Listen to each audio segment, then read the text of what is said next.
बात स्पष्ट कर देता हूं, किसी के मन में ये संशय हो कि चुनाव के परिणामों के बाद नीतीश बाबू को फिर से भाजपा एनडीए में लेगी, तो मैं बिहार की जनता को स्पष्ट कह देना चाहता हूं और लल्लन बाबू को भी स्पष्ट कहना चाहता हूं, आप लोगों के लिए भाजपा के दरवाजे हमेशा के लिए बंद हो चुके हैं। मर जाना कबूल है, उनके साथ जाना हमको कभी कबूल नहीं है, ये अच्छी तरह जान लीजिए, समझ लीजिए। सब बोगस बात है। काहे के लिए बोल रहा है? इतना हिम्मत करके फिर मेहनत करके लाला करके हमको किया। नमस्कार, आप देख रहे हैं सबलाइम न्यूज़। दोस्तों, आज जो हालात हैं वो बहुत सेंसिटिव बन गए हैं और मैं खास तौर से बात कर रहा हूं। वैसे तो देश के अंदर 2024 का यानी जो इलेक्शन आने वाला है उसके मद्देनज़र बहुत कंपटीशन है पॉलिटिकल पार्टीज़ में, लेकिन जो आज तोड़ने और जोड़ने की स्थिति बन गई है, जो पीछे महाराष्ट्र में भी हुई, और आज जो मैं बात करने जा रहा हूँ वो बिहार की बात कर रहा हूँ, जहाँ पर कल से काफ़ी हलचल मची पड़ी है। नीतीश कुमार की अपनी सरकार को किसके साथ अलायंस करेंगे, ये बहुत बड़ा क्वेश्चन मार्क हो गया, क्योंकि कल वो गवर्नर से मिले और बताया जा रहा है कि दूसरी तरफ जो आरजेडी है, सबसे लार्जेस्ट पार्टी है बिहार की, जहां पर के 79 एमएलएज उनके हैं, और सेकंड पोजीशन पे आती है बीजेपी 77, और उसके बाद नीतीश कुमार की पार्टी का जेडीयू का नंबर आता है। लेकिन खास तौर से ये लोगों में एक उत्सुकता है कि अचानक से ऐसा क्या हो गया जो ये दोनों का अलायंस टूटता हुआ नजर आ रहा है, क्योंकि पीछे कई सारे इवेंट्स हुए जिसमें तेजस्वी यादव और नीतीश कुमार के बीच की डिस्टेंस को देखा जा सकता है तस्वीरों के अंदर। यानी जो रिपब्लिक डे का सेलिब्रेशन था उसमें भी देखने को मिला, और खुद नीतीश कुमार के गवर्नर के यहाँ गए वहाँ पर भी ये देखने को मिला कि बिना नीतीश कुमार के गए। तो अब कहने की बात यह है कि अभी एक अलग जोड़ तोड़ का माहौल बना हुआ है, और उधर से 29 यानी परसों ही राहुल गांधी की यात्रा भी बिहार में एंटर करने वाली है। पुराने शेड्यूल के हिसाब से नीतीश कुमार खुद उस यात्रा में शामिल होने वाले थे, लेकिन अभी क्योंकि वो जेडीयू जो है वो एनडीए में अलायंस अगर हो गई तो फिर तो जाहिर है कि उसमें जाएंगे नहीं। लेकिन सबसे बड़ी बात है कि इसमें क्या फ़ायदा नज़र आ रहा है नीतीश कुमार का, और क्या फ़ायदा नज़र आ रहा है तेजस्वी यादव का। तेजस्वी यादव को पिछले कई टाइम से एक बात उठ के आ रही थी कि उनको अब मुख्यमंत्री बनना है। कुछ टाइम तो ये भी हो रहा था कि वो मुख्यमंत्री बनेंगे, यानी चीफ मिनिस्टर ऑफ बिहार बनेंगे, और नीतीश कुमार पीएम का फेस बन सकते हैं इंडिया की तरफ से, यानी गठबंधन की तरफ से।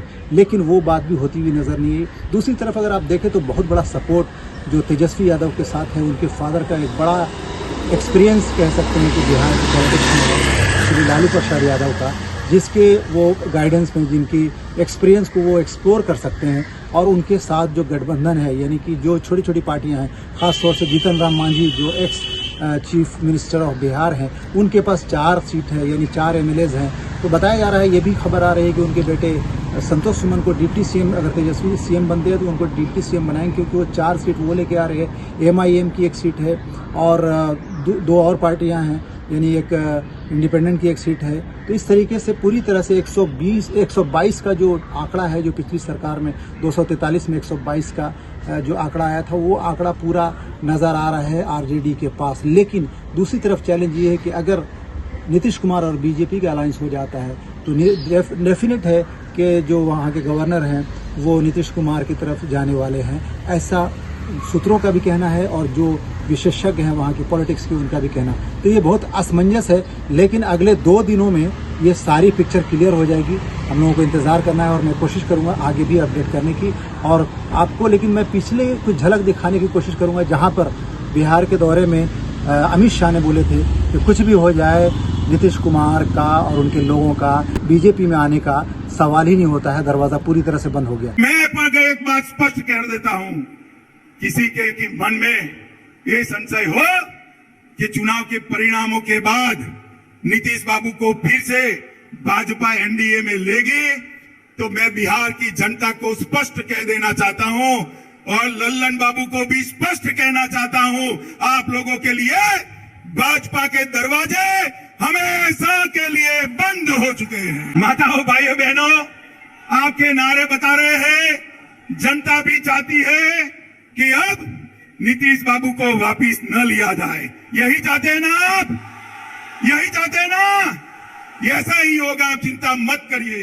ये जातिवाद का जहर घोलने वाले नीतीश बाबू और जंगल राज के प्रणेता लालू प्रसाद, अब इन दोनों के साथ भारतीय जनता पार्टी कभी राजनीति सफर नहीं तय कर सकती, मैं बिहार की जनता को कहकर जाना चाहता हूं। और दूसरी तरफ नीतीश कुमार का ये कहना था कि कुछ भी हो जाए लेकिन मैं बीजेपी में दोबारा नहीं जाऊंगा। तो ये क्लिप भी मैं दिखाने की कोशिश करूंगा। हिंदू मुस्लिम सबके लिए जो काम किया, तो माइनॉरिटी का एक अच्छा खासा हिस्सा हम लोगों के साथ हो गया था, और मेरे साथ हो गया था, ये हम लोगों के साथ था। जरा याद कर लीजिए, पत्रकारों से पूछ लीजिए, वही लोग जो जहां देख रहे थे वोट के टाइम में, कि कहा करे भाई तो मुस्लिम कम्युनिटी के लोग भी बीजेपी वाले को भी दे रहे, तब सोचिए क्या हुआ था। सब भूल गए किस तरह से वहां पहुंचे थे। और उसके बाद जब हम लोग अलग हो गए थे 15 में, तो कै गो सीट जीते थे। इस बार जो है हम ही को हरवा के, हमारा ही वोट लेके जीत गए। अब आजकल बोल रहे हैं, तो इसलिए चलिए, सब कोई मतलब नहीं है। और हम लोग क्या के लिए, हम लोग तो इन लोगों के चलते चले गए थे, हम लोग तो चाहते नहीं थे। तो अटल जी का जो भी था, लाल कृष्ण आडवाणी जी का सब कुछ का था, तो हम लोग तो उनके पक्ष में थे ना। तो इन लोग आ गया, तब तो नया पार्टी इन लोगों का हो गया। हम लोग तो सवाल ही नहीं पैदा होता है। मर जाना कबूल है, उनके साथ जाना हमको कभी कबूल नहीं है। ये अच्छी तरह जान लीजिए, समझ लीजिए, सब बोगस बात है। काहे के लिए बोल रहा है? इतना हिम्मत करके, फिर मेहनत करके, लाला करके हमको किया। क्या क्या कर दिया था बिना मतलब का? इनके पिताजी पर, सब पर केस फेस करके क्या कर दिया था? अब बिना मतलब का हमको ही करके, और उसके बाद फिर जो हम लोग खत्म किए, तब फिर कुछ करने के चक्कर में कि इन लोगों को कैसे इधर से उधर करे, यही सब चक्कर में, समझ गए ना?